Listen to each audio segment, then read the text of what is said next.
पौलुस एक ऐसा अगुवा है जो न सिर्फ कलीसिया को नैतिक शिक्षा, सामाजिक शिक्षा और आत्मिक शिक्षा देता है, लेकिन वो कलीसिया के साथ साथ कलीसिया के अगुवों को भी समय समय पर सावधान करता है।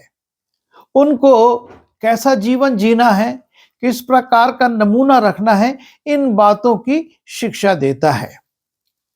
जब हम प्रेरितों काम उसके 20वें अध्याय के 17वें पद में जाते हैं, वहां पर पौलुस मिलेतुस से इफुसिस में कहला भेजता है और कलीसिया के प्राचीनों को बुलवाता है। और जब वे उसके पास आते हैं तो उनसे कहा कि तुम जानते हो कि पहले ही दिन से जब मैं आसिया में पहुंचा, मैं हर समय तुम्हारे साथ किस प्रकार रहा। और यहाँ पर मिलेतुस के लोगों को, वहां के प्राचीनों को पौलुस इफिसुस में बुलाता है, क्योंकि वो यरूशलेम जा रहा है, उसके पास समय कम है और वो अपने मन में एक बोझ रखता है और उस बोझ के अंतर्गत वो मिलेतुस के अगुवों को बुलवाता है, प्राचीनों को बुलवाता है और उनसे कहता है कि मेरे जीवन को देखो कि मैं पहले ही दिन से किस प्रकार तुम्हारे साथ रहा। और तब वो उनको एक बात कहता है। जब हम इसी अध्याय के 28वें पद में जाते हैं, इसलिए अपनी और पूरे झुंड की चौकसी करो, जिसमें पवित्र आत्मा ने तुम्हें अध्यक्ष ठहराया है कि तुम परमेश्वर की कलीसिया की रखवाली करो, जिसे उसने अपने लहू से मोल लिया है। वो कलीसिया के प्राचीनों से कहता है, अपनी और पूरे झुंड की चौकसी करो।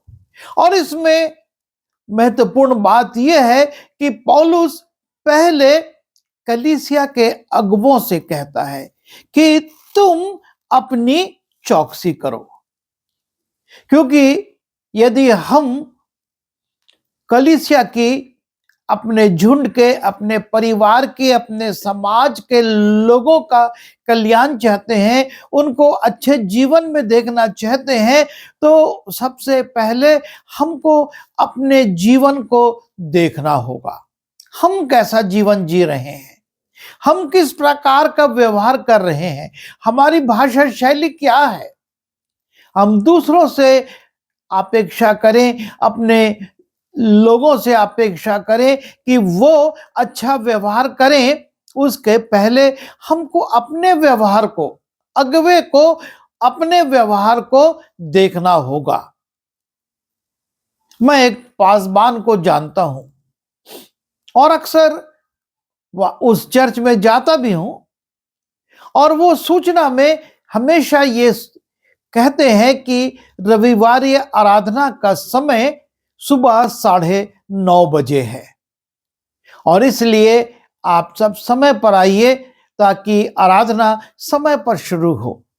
लेकिन मैं हमेशा देखता हूं कि वो पासवान स्वयं 9:35, 9:40 और कभी कभी तो 9:45 बजे चर्च में प्रवेश करते हैं।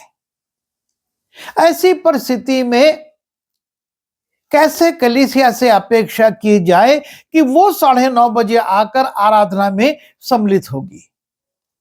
पहले हमको अपनी चौकसी करना है, हम समय पर पहुंच रहे हैं या नहीं, और तब हम अपने आराधनाओं को, अपनी विशेष सभाओं को समय पर प्रारंभ करके समय पर समाप्त कर सकेंगे। अन्यथा केवल एक सूचना रह जाएगी कि इतने बजे शुरू होता है, इतने बजे समय रखा गया है। और इसी बात को पौलुस समझा रहा है कि कलीसिया में जब तुमको अगुवा, या परिवार में जब हम अगुवे हैं, या समाज में जब हम अगुवाई करते हैं, हमको अपनी चौकसी करना है, हमको अपने जीवन में सावधान होना है। बहुत से लोग दूसरों को शिक्षा देते हैं कि इस प्रकार के भोजन का या इस प्रकार के पेय पदार्थ का या धूम्रपान का या नशे की दूसरी बातों का या जो बाजार में आजकल गुटखे बिकते हैं उसका सेवन नहीं करना चाहिए। और अच्छी बात है, वो इस बात पर शिक्षा देते हैं, पर कई बार स्वयं वो उन चीजों का सेवन करते हैं। और जब वो इन चीजों का सेवन करते हैं तो कैसे अपेक्षा की जाए कि जिनको वो मना कर रहे हैं वो इन चीजों का सेवन नहीं करेंगे। मैं एक दुखी पिता को जानता हूं, बहुत संपन्न परिवार से थे, वो बहुत अच्छे उच्च पद पर थे और उनके 25 वर्षीय युवा बेटे को अस्पताल में भर्ती किया गया। उसको लंग्स की तकलीफ हो गई थी। जब जांच हुई तो पता चला कि उसको लंग्स का कैंसर हो गया है और वो भी एडवांस स्टेज पर है। डॉक्टरों ने आशा छोड़ दी, क्योंकि जिस समय की बात मैं कर रहा हूं उस समय कैंसर की उतनी अच्छी अच्छी दवाइयां नहीं आई थी। उसके पिता बहुत दुखी थे, पैसा था, पद था, सब कुछ था, अधिकार थे, लेकिन अपने बच्चे को बचाने के लिए कोई उपाय काम नहीं आ रहा था। और उसके पिता ने बड़े दुख के साथ मुझसे कहा कि इसकी इस अवस्था का दोषी मैं हूं। मैं भी चौंका, कैसे? उन्होंने कहा, मैं बचपन में इससे अपने लिए सिगरेट मंगाया करता था और मैं नहीं जानता था कि ये चोरी छिपे कब से सिगरेट पीने लगा और कम अवस्था में धूम्रपान करने का ये परिणाम हुआ कि उसको लंग्स का कैंसर हो गया और 25 साल की अवस्था में वो मृत्युशैया पर आ गया। पिता कभी प्रोत्साहित नहीं करता है अपने बेटे को कि गलत चीजों का सेवन करे, लेकिन जब वो स्वयं उनका सेवन करता है तो बच्चे उससे प्रोत्साहित होते हैं कि जब पिताजी ये कर सकते हैं तो हम क्यों ना करें, क्योंकि पिता उनके लिए आदर्श होता है। और इसी बात को पौलुस यहां समझा रहा है अगुओं को, प्राचीनों को, कि अपनी और पूरे झुंड की चौकसी करो। इस बात का ध्यान रखो कि तुम्हारा जीवन दूसरे लोग देख रहे हैं और यदि तुमने अपने जीवन की चौकसी नहीं करी तो झुंड की हानि हो जाएगी। झुंड के लोग गलत बातों में चले जाएंगे और इसलिए पौलुस कहता है, यदि मांस खाने से मेरे भाई को ठोकर लगती है तो मैं उसका सेवन नहीं करूंगा। वो नहीं चाहता कि जिस चीज से भी मेरे झुंड के लोगों को या मेरे पड़ोसी को या मेरे साथी को ठोकर लगती है, मैं उस कार्य को अपनी इच्छा की अधीनता में करूं। और वो इसलिए कहता, मैं तो उसका सेवन नहीं करूंगा, क्योंकि उससे यदि मेरा भाई ठोकर खाता है। हमको अपने जीवन पर इस बात के लिए गंभीरता से विचार करना होगा कि हम अपने परिवार में कैसा नमूना रख रहे हैं, किन बातों के लिए हम अपने बच्चों को, अपने परिवार के लोगों को रोक रहे हैं और वही बातें हम स्वयं अपने जीवन में कर रहे हैं। इस बात का बड़ा दुख शुनेमुन को था। जब हम शेष गीत उसके पहले अध्याय के 6वें पद में जाते हैं, शुनेमिन कहती है, उन्होंने मुझको दाख की बारियों की रखवालिन बनाया, परंतु मैंने अपनी निज दाख की बारी की रखवाली नहीं की। उसके भाइयों ने दाख की बारी की रखवाली शुनेमिन को बना दिया और वो बड़ी ईमानदारी से अपनी ड्यूटी करती थी, अपना काम करती थी, लेकिन वो कहती है कि मैंने अपनी निज दाख की बारी की रखवाली नहीं की। जबकि पहले ये आवश्यक था कि वो अपनी निज दाख की बारी की रखवाली करती और उसके बाद जो उसको सौंपा गया था उसकी करती, पर वो हानि उठाती है।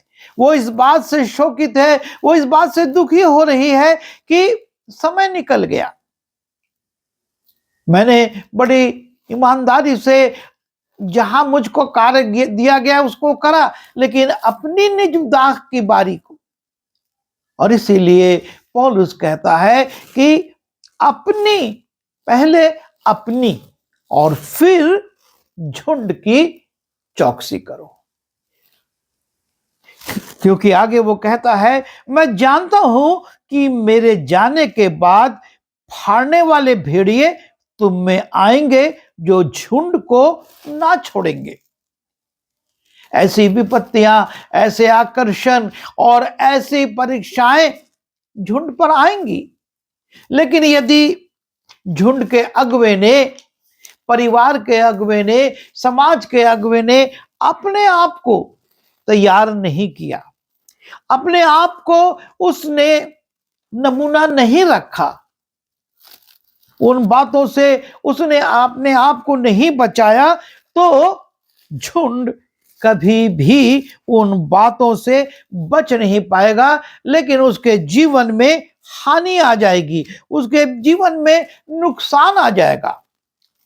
और इसलिए पौलुस कहता है, पहला कुरिन्थी उसके 9वें अध्याय के 27वें पद में, परंतु मैं अपनी देह को मारता कूटता और वश में लाता हूं। वो कहता है, मैं अपनी देह को मारता कूटता और वश में लाता हूं। संसारिक आकर्षणों से, संसारिक चीजों से, संसारिक प्रलोभनों से मैं अपने आप को अलग करता हूं। और उसका कारण कहता है, ऐसा ना हो कि औरों को प्रचार करके मैं आप ही किसी रीति से निकम्मा ठहरूं। यदि मैंने अपने आप को उन बातों से जिसका मैं प्रचार करता हूं, अपने आप को अलग ना करूं, उनसे मैं ना बचूं, तो मैं दूसरों को तो प्रचार करूंगा, दूसरों को तो सावधान करूंगा, लेकिन स्वयं उन बातों में, उन परीक्षाओं में फंसकर मैं निकम्मा ठहरूंगा। फिलिप्पी उसके 2 अध्याय के 15वें पद में वो कहता है, ताकि तुम निर्दोष और भोले होकर टेढ़े और हठीले लोगों के बीच परमेश्वर के निष्कलंक संतान बने रहो, जिनके बीच में तुम जीवन का वचन लिए हुए जगत में जलते दीपकों की नाई दिखाई देते हो। हम जैसे दिखाई देते हैं, हमको वैसा ही चलना है। परमेश्वर का दास हमको इस बात के लिए सचेत करता है कि हमको अपने जीवन में बड़ी सावधानी के साथ, ये नहीं कि हम अपने जीवन में मनमानी करें और दूसरों से अपेक्षा करें कि वो एक अच्छा और सही और संयमित जीवन जिएंगे। ये संभव नहीं है। और इसलिए वो कहता है कि मैं तो यही हार्दिक लालसा और आशा रखता हूं कि मैं किसी बात में लज्जित ना हूं, कोई मुझ पर दोष न लगे। आप तो ये करते हैं और दूसरों को मना करते हैं। यदि किसी ने ऐसा कह दिया तो हमारी क्या स्थिति होगी? हमको लज्जित होना पड़ेगा, क्योंकि स्वयं उस बात की, चाहे वो पैसे की लालच हो, चाहे वो खाने में या पीने में किसी बात का निषेध हो, यदि हमने उसको किया है तो हम दूसरे को रोक नहीं सकते। हमको झुंड के लिए नमूना बनना है। पौलुस यही कहता है कि नमूना बनो। आपको और मुझको एक मॉडल हमारा प्रभु यीशु मसीह दे गया। वो हर परिस्थिति में, जीवन के हर पक्ष में अपने नमूने को रखता रहा, ताकि हम उस नमूने के अनुसार व्यवहार करें। और इसीलिए पौलुस ने कहा, जैसा मसीह यीशु का स्वभाव था वैसे ही तुम्हारा भी स्वभाव हो। हमको उस नमूने पर चलना है।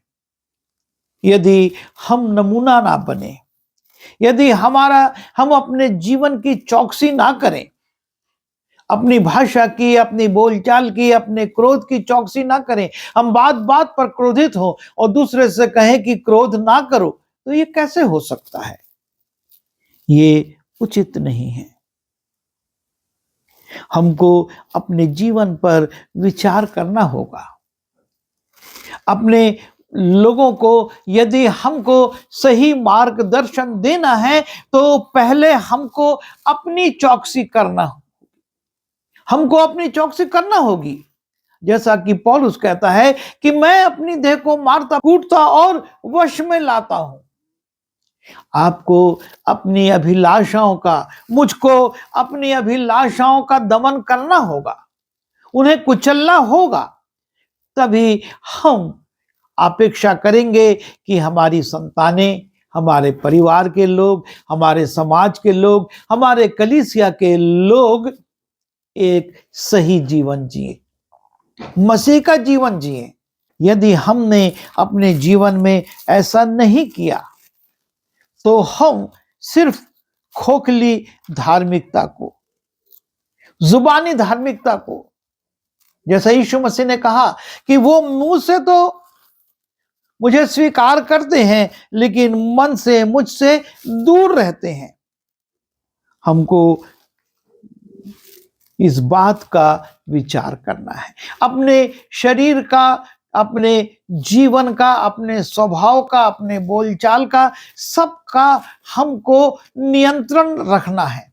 सबको नियंत्रित रखकर हम अपने जीवन में चलें, क्योंकि पौलुस पहला कुरिन्थी 6वें अध्याय के 20वें पद में कहता है, क्योंकि दाम देकर मोल लिए गए हो, इसलिए अपनी देह के द्वारा परमेश्वर की महिमा करो।